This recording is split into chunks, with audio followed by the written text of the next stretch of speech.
শেখ হাসিনার সুবিধাভোগী চক্র একটার পর একটা ঘটনা ঘটাচ্ছে।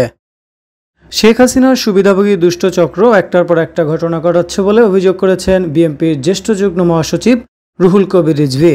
আজ মঙ্গলবার দুপুরে রাজধানীর নয়াপল্টনে বিএনপির কেন্দ্রীয় কার্যালয়ের সামনে আমরা বিএনপি পরিবারের এক অনুষ্ঠানে রিজভী অভিযোগ করেন, পোশাক শিল্পে অস্থিরতা সৃষ্টি, পতিত স্বৈরাচারের সুবিধাভোগী মালিকদের পরিকল্পিত চক্রান্ত উল্লেখ করে রিজভী বলেন, আমরা তো আলামত দেখছি। গতকাল একটা গন্ডগোল হয়েছে গার্মেন্টসে। ঘটনা হচ্ছে, যারা গার্মেন্টসের মালিক, যারা শেখ হাসিনার অত্যন্ত সুবিধাভোগী, তাদের গার্মেন্টসের লোকেরা এসে অন্য যেসব গার্মেন্টস আছে, যারা নিরপেক্ষ অথবা বিএনপি সমর্থিত লোকজনের গার্মেন্টসে এসে তারা হামলা করছে। এটা আমার তথ্য নিয়ে আপনাদের বলছি।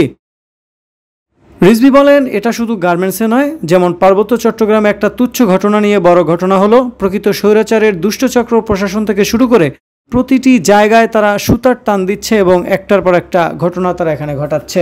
অন্তর্বর্তী সরকার ইউনিয়ন পরিষদ বাতিল করছে না কেন, সে প্রশ্ন তুলে রিজভী বলেন, এরা তো সেই আওয়ামী লীগের সন্ত্রাসী, তারা কত হিংস্র বর্বরোচিত ঘটনা ঘটিয়েছে। আমি উপদেষ্টা পরিষদকে বলতে চাই, আপনাদের ভয় কিসের? তিনি আরো বলেন, শেখ হাসিনার অনুচররা প্রশাসনের বিভিন্ন জায়গায় ঘাপটি মেরে আছে। তারা নানাভাবে অন্তর্বর্তী সরকার, প্রশাসন, গণতান্ত্রিক শক্তির কাজ ব্যাহত করার জন্য চক্রান্ত ষড়যন্ত্র করছে।